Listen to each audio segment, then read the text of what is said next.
കനത്ത മഴയ്ക്കിടെ വയനാട് കള്ളാടിയിൽ നിർദ്ദിഷ്ട തുരങ്കപാതയുടെ നിർമ്മാണ പ്രദേശത്തിന് സമീപമുണ്ടായ മണ്ണിടിച്ചിലിന്റെ ഞെട്ടലിൽ നിന്ന് കേരളം മുക്തമായിട്ടില്ല.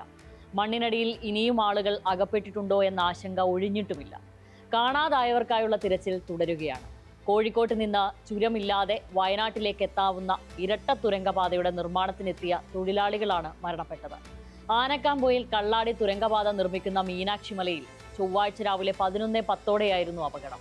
തുരങ്കപാത നിർമ്മാണത്തിന്റെ ഭാഗമായി അപായകരമായി മണ്ണ് കൂട്ടിയിട്ടതാണ് അപകട കാരണമെന്നാണ് സംസ്ഥാന സർക്കാർ പറയുന്നത്. അതേസമയം പദ്ധതി പ്രദേശത്ത് സംഭവിച്ചത് പ്രകൃതി ദുരന്തമാണെന്നും ഇതിൽ കമ്പനിക്കൊന്നും ചെയ്യാൻ കഴിയുമായിരുന്നില്ല എന്നും കൊങ്കൺ റെയിൽവേ കോർപ്പറേഷൻ ലിമിറ്റഡ് പ്രതിനിധി പ്രതികരിച്ചിരിക്കുന്നു. ഇതോടുകൂടി അല്പകാലമായി സജീവമല്ലാതിരുന്ന തുരങ്കപാതയുടെ പരിസ്ഥിതി ആഘാത ചർച്ചകൾ വീണ്ടും സജീവമായിട്ടുണ്ട്. ഈ വിഷയമാണ് ഇന്നത്തെ സ്പോട്ട്ലൈറ്റ് പരിശോധിക്കുന്നത്. വയനാട് തുരങ്കപാത ദുരന്തപാതയോ? ദുരന്തങ്ങളെ അവയുടെ സ്വഭാവം അനുസരിച്ച് പ്രകൃതി ദുരന്തങ്ങളെന്നും മനുഷ്യനിർമ്മിത ദുരന്തങ്ങളെന്നും പൊതുവിൽ വിശേഷിപ്പിക്കാറുണ്ട്. പ്രകൃതി ദുരന്തങ്ങളെന്ന് പൊതുവെ വിശേഷിപ്പിക്കുന്നവ അത്തരത്തിലുള്ളതാണോ എന്നത് സംബന്ധിച്ച തർക്കവും ഇന്ന് നിലനിൽക്കുന്നുണ്ട്.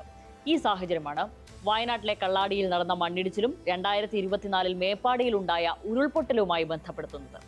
മേപ്പാടി ചൂരൽമല റോഡിൽ മീനാക്ഷി പാലത്തിനടുത്തു നിന്നാണ് പാതയുടെ വയനാട് ജില്ലയിലെ തുടക്കം. കോഴിക്കോട്ടെ ആനക്കാംപൊയിലിൽ നിന്ന് മേപ്പാടി കള്ളാടി വരെയാണ് 8.73 കിലോമീറ്ററുള്ള തുരങ്കപാത. നിലവിൽ വയനാട് ചുരം മണ്ണിടിച്ചിൽ പ്രതിസന്ധിയാൽ വലയുമ്പോഴും വനപാതയായതിനാൽ ചുരം റോഡിന്റെ വീതി കൂട്ടലിന് പരിമിതി ഉള്ളതിനാൽ ബദൽ പാതയെന്ന നിലയ്ക്ക് തുരങ്കപാത സ്വാഗതം ചെയ്യപ്പെടുന്നുണ്ട്. പാത വന്നാൽ ആനക്കാംപൊയിലിൽ നിന്ന് മേപ്പാടിയിലേക്കുള്ള ദൂരം 16 കിലോമീറ്ററായി കുറയും. കോഴിക്കോട്, വയനാട്, മലപ്പുറം ജില്ലകളുടെ വികസനത്തിൽ കുതിച്ചുചാട്ടമുണ്ടാകും. കള്ളാടി ആനക്കാംപൊയിൽ തുരങ്കപാതയുടെ കേന്ദ്രാനുമതിക്കായി തെറ്റായ റിപ്പോർട്ട് നൽകിയെന്നും കേന്ദ്ര നിബന്ധനകൾ പാലിക്കപ്പെട്ടില്ലെന്നുമാണ് പദ്ധതിക്കെതിരെ ഉയർന്ന പ്രധാന വിമർശനം. പദ്ധതി പ്രദേശം പരിസ്ഥിതി ദുർബല മേഖലയിൽ പെടുന്നില്ലെന്നും സംരക്ഷിത മേഖലയല്ലെന്നും പൊതുമരാമത്ത് വകുപ്പ് 2022 മേയിൽ കേന്ദ്ര വനം പരിസ്ഥിതി മന്ത്രാലയത്തിന് നൽകിയ റിപ്പോർട്ടിൽ പറയുന്നു. പ്രദേശത്ത് വനാവകാശ നിയമം ബാധകമല്ലെന്നും നഷ്ടപരിഹാര വനവൽക്കരണത്തിന് നൽകേണ്ട ഭൂമി പദ്ധതി പ്രദേശത്തല്ലെന്നും പൊതുമരാമത്ത് വകുപ്പ് കോഴിക്കോട് എക്സിക്യൂട്ടീവ് എഞ്ചിനീയറുടെ റിപ്പോർട്ടിലുണ്ട്. എന്നാൽ തുരങ്കപാത കടന്നു പോകുന്നതിൽ വയനാട്ടിലെ വെള്ളരിമല വില്ലേജും കോഴിക്കോട് ജില്ലയിലെ തിരുവമ്പാടി വില്ലേജും പരിസ്ഥിതി ലോല മേഖലയിൽ ഉൾപ്പെട്ടതാണ്. മണ്ണിടിച്ചിലുണ്ടായ കള്ളാടിയിലെ തുരങ്കമുഖത്തു നിന്ന് പുത്തുമല ദുരന്ത ഭൂമിയിലേക്ക് 800 മീറ്റർ മാത്രമേയുള്ളൂ. ആദിവാസി വാസകേന്ദ്രമായ അരണമല കാട്ടുനായ്ക്ക കോളനിയിലെ 27 കുടുംബങ്ങളെയും പദ്ധതി ബാധിക്കും. പാത അവസാനിക്കുന്ന മീനാക്ഷി ക്ഷേത്രത്തിനടുത്താണ് 2019 ഉരുൾപൊട്ടലുണ്ടായ പുത്തുമല. നിരവധി പേരുടെ ജീവനെടുത്ത 1984-ലെയും 2019-ലെയും മുണ്ടക്കൈ ഉരുൾപൊട്ടൽ 1962-ലെയും 1996-ലെയും ചെമ്പ്ര ഉരുൾപൊട്ടൽ എന്നിവ നടന്ന പ്രദേശത്തിനടുത്തുകൂടിയാണ് തുരങ്കപാത വരിക. ആനത്താരകൾ ഉൾപ്പെടുന്ന 17.26 ഹെക്ടർ വനഭൂമികൾക്കിടയിലൂടെയാണ് തുരങ്കം കടന്നു പോകുക. എന്നാൽ ഇത്തരത്തിലുള്ള ആശങ്കകൾക്കൊന്നും വിശദീകരണം നൽകാതെയായിരുന്നു നിർമ്മാണം ആരംഭിച്ചതെന്നാണ് പരിസ്ഥിതി സംഘടനകളുടെ ആരോപണം. 2025 ഓഗസ്റ്റ് 31 ഇടത് സർക്കാർ ആനക്കാംപൊയിൽ കള്ളാടി മേപ്പാടി ഇരട്ട തുരങ്കപാതയുടെ നിർമ്മാണ ഉദ്ഘാടനം നടത്തിയത്. കൊങ്കൺ റെയിൽവേ കോർപ്പറേഷൻ ലിമിറ്റഡിന്റെ മേൽനോട്ടത്തിൽ ദിലീപ് ബിൽകോൺ കമ്പനിക്കാണ് നിർമ്മാണ ചുമതല. മുണ്ടക്കൈ ഉരുൾ ദുരന്തമുണ്ടായ മേഖലയിലൂടെയാണ് തുരങ്കപാത വരുന്നതെന്നും ഇത് വൻ പ്രകൃതി ദുരന്തത്തിന് കാരണമാകുമെന്നും ചൂണ്ടിക്കാട്ടി പരിസ്ഥിതി പ്രവർത്തകരും ഈ മേഖലയിലെ വിദഗ്ധരും പദ്ധതി പ്രഖ്യാപനം മുതൽ എതിർപ്പുമായി രംഗത്ത് വന്നിരുന്നുവെങ്കിലും സർക്കാർ പദ്ധതിയുമായി മുന്നോട്ട് പോവുകയായിരുന്നു. പദ്ധതിയുടെ സമഗ്ര പാരിസ്ഥിതിക ആഘാത പഠനം 2024 പൂർത്തിയാക്കിയത്. അതിന്റെ അടിസ്ഥാനത്തിൽ സംസ്ഥാനതല വിലയിരുത്തൽ സമിതി പദ്ധതി പരിശോധിച്ചു. സ്ഥാപനത്തിന്റെ യോഗ്യതയും കേരള ഹൈക്കോടതിയിൽ ചോദ്യം ചെയ്തു.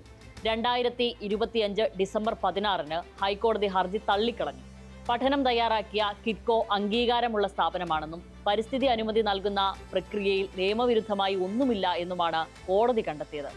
ഹൈക്കോടതി വിധിക്കെതിരെ ഹർജിക്കാർ സുപ്രീം കോടതിയിൽ അപ്പീൽ പോയി.